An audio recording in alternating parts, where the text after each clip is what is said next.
गाटा गर्न चाहन्छु।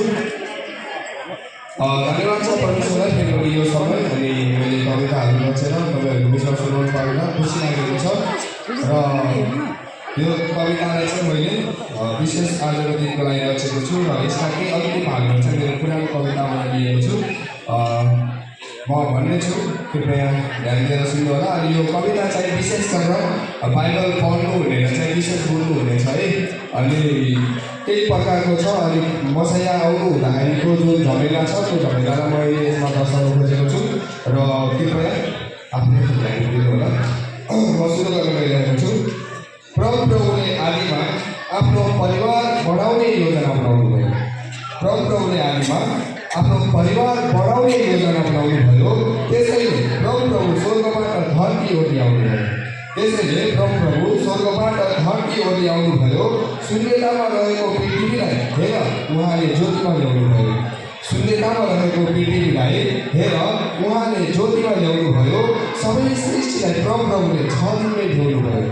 सबै सृष्टिलाई प्रभुले 6 दिनमै ल्याउनु भयो। मानिसलाई चाहिँ उहाँले धरतीको माटो र आफ्नै हातले बनाउनु भयो। मानिसलाई चाहिँ उहाँले धरतीको माटो र आफ्नै हातले बनाउनु भयो। मानिसलाई आशिष दिन र वृद्धि गर्न अदनको बगैँचामा ल्याउनु भयो। मानिसलाई आशिष दिन र वृद्धि गर्न अदनको बगैँचामा ल्याउनु भयो। पृथ्वीको सम्पूर्ण अधिकार र अनन्त आशिष, पृथ्वीको सम्पूर्ण अधिकार र अनन्त आशिष हेर मानिसले पायो। पृथ्वीको सम्पूर्ण अधिकार र अनन्त आशिष हेर मानिसले पायो। मानिसको परीक्षाको लागि हेर शैतानले पनि त्यहाँभित्र जाने अनुमति पायो। मानिसको परीक्षाको लागि शैतानले पनि त्यहाँभित्र जाने अनुमति पायो। हेर त्यहाँ शैतानले प्रभुको विरुद्धमा मानिसलाई उस्कायो। हेर त्यहाँ शैतानले प्रभुको विरुद्धमा मानिसलाई उस्कायो। मानिसलाई नखानु भनेको फल खुवाएर पाप गर्न लाग्यो। मानिसलाई नखानु भनेको फल खुवाएर पाप गर्न लाग्यो। मानिस र त्यसको सन्तानलाई पापले मृत्युद्वारा खायो। मानिस र उसको सन्तानलाई पापले मृत्युद्वारा खायो। जसले गर्दा ईश्वरको श्राप शैतानमाथि आयो। जसले गर्दा ईश्वरको श्राप शैतानमाथि आयो। स्त्रीको सन्तानद्वारा नै तेरो सर्वनाश हुनेछ भन्नुभयो। स्त्रीको सन्तानद्वारा नै तेरो सर्वनाश हुनेछ भन्नुभयो। जसले गर्दा शैतान डरायो र सुरुमा त्यसले हाबिललाई खायो। जसले गर्दा शैतान डरायो र सुरुमा त्यसले हाबिललाई खायो। त्यो यति डरायो कि सबै मानवमा त्यसले दुष्टता छायो। त्यो यति डरायो कि सबै मानिसलाई त्यसले दुष्ट बनायो। जसले गर्दा ईश्वरको दण्ड यस संसारमा आयो। जसले गर्दा ईश्वरको दण्ड यस संसारमा आयो। जलप्रलयद्वारा सबै दुष्ट मानव जातिको सर्वनाश भयो। जलप्रलयद्वारा सबै मानव जातिको सबै दुष्ट मानव जातिको सर्वनाश भयो। त्यो सबै हुँदै गर्दा ईश्वरले हेर उहाँको परिवारलाई धार्मिक भएको भएर बचाउनु भयो। त्यो सबै हुँदै गर्दा ईश्वरले उहाँको परिवारलाई हेर धार्मिक भएको भएर बचाउनु भयो। समय बित्दै गयो, ईश्वरको वचन उहाँका दास अब्राहमको आयो। समय बित्दै गयो, ईश्वरको वचन उहाँका दास अब्राहमको आयो। अब संसारले सर्वनाशको होइन हेर यहाँ मुक्तिदाताको खबर पायो। अब संसारले सर्वनाशको होइन हेर यहाँ मुक्तिदाताको खबर पायो। जसले गर्दा शैतान फेरि डरायो। जसले गर्दा शैतान फेरि डरायो। जसले गर्दा साराको सुन्दरताको धुन मिश्रका राजा फारूकोमा लगायो। जसले गर्दा साराको सुन्दरताको धुन मिश्रको राजा फारूकोमा लगायो। त्यसैले फारूको परिवारमा विपत्ति आयो र ईश्वरले अब्राहम र सारालाई बचाउनु भयो। जसले गर्दा फारूको परिवारमा विपत्ति आयो र ईश्वरले अब्राहम र सारालाई त्यहाँबाट बचाउनु भयो। धेरै समयपछि ईश्वरको वचन उहाँका हृदयको मानिस दाउदकोमा आयो। धेरै समयपछि ईश्वरको वचन उहाँका हृदयका मानिस दाउदकोमा आयो। दाउदको सिंहासन स्थिर गराउने र उनीको सन्तानबाट मुक्तिदाता आउने खबर फेरि संसारले पायो। दाउदको सिंहासन स्थिर गराउने र उनीको सन्तानबाट मुक्तिदाता आउने खबर हेर फेरि संसारले पायो। कृपया हल्ला नगरिदिनु होला। विशेष गरेर चर्चका व्यक्तिहरूलाई विशेष पनि नै म अनुरोध गर्न चाहन्छु, कृपया आफूलाई जतनसित राख्नु होला। एउटा सबैलाई पैसा दिनु होला है सबैले। दाउदको सिंहासन स्थिर गराउने र उनीको सन्तानबाट मुक्तिदाता आउने खबर फेरि हेर संसारले पायो। जसले गर्दा शैतान फेरि डरायो र त्यसले साउललाई उस्कायो। जसले गर्दा शैतान फेरि डरायो र त्यसले साउललाई उस्कायो। साउलले उनीमाथि हमला त गरे तर दाउदको नामबाट ताले उनलाई 6 चोटि बचायो। साउलले उनीमाथि हमला त गरे तर दाउदको नामबाट ताले उनलाई 6 चोटि बचायो। धेरै समयपछि ईश्वरको वचन यशायाकोमा आयो। धेरै समयपछि ईश्वरको वचन यशायाकोमा आयो, हेर कन्या गर्भवती हुनेछ र तिनले छोरो जन्माउनेछ भन्ने खबर फेरि संसारले पायो। हेर कन्या गर्भवती हुनेछ र तिनले छोरो जन्माउनेछ भन्ने खबर संसारले पायो। जसले गर्दा शैतान दाउदको घरानाकी कन्याहरूसँग डराउन लाग्यो। जसले गर्दा शैतान दाउदको घरानाकी कन्याहरूसँग डराउन लाग्यो। धेरै समय बित्दै गयो र परमप्रभुका गाब्रिएल दूत मरियमकोमा आयो। धेरै समय बित्यो र परमप्रभुका गाब्रिएल दूत मरियमकोमा आयो।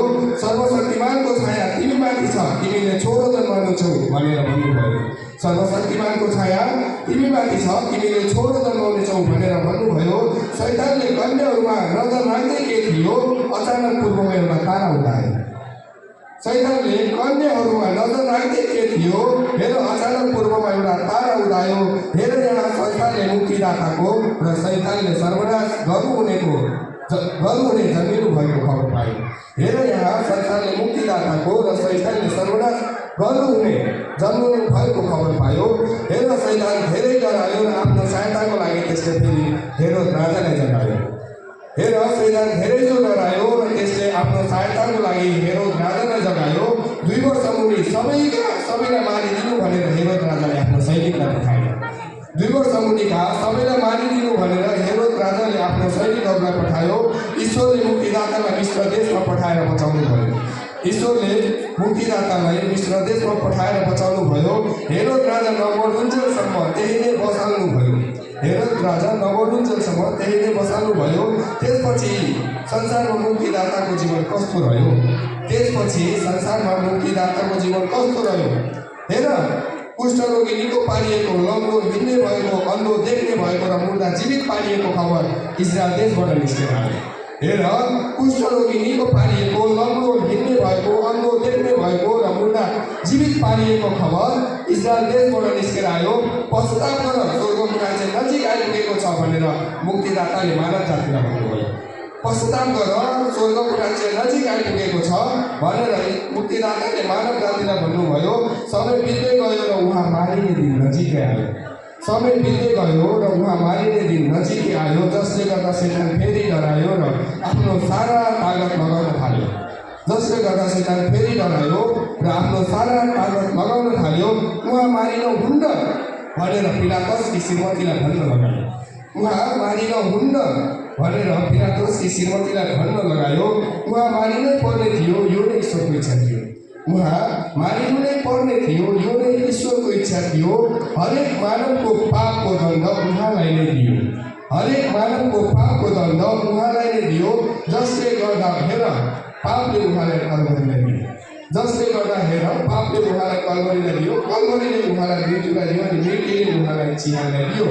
जसले गर्दा हेर पापले उहाँलाई कलवरीलाई दियो र कलवरीले उहाँलाई मृत्युलाई दियो। मृत्युले उहाँलाई चिहानलाई दियो। फेरि मेरो क्वेसन छ यहाँ, चिहानले उहाँलाई कति दिनको लागि दियो?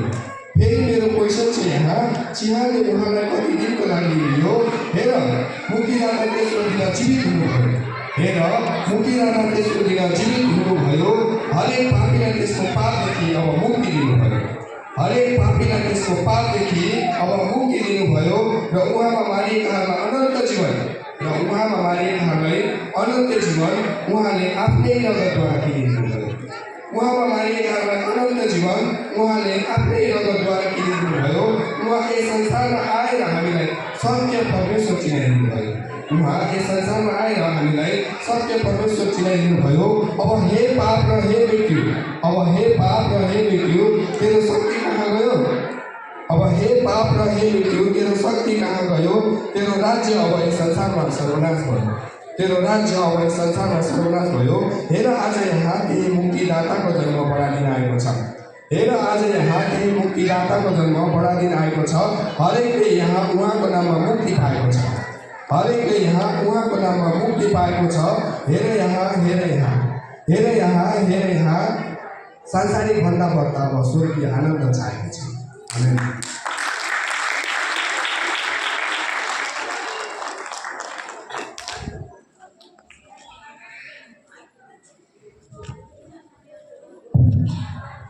प्रभुको महिमा होस्।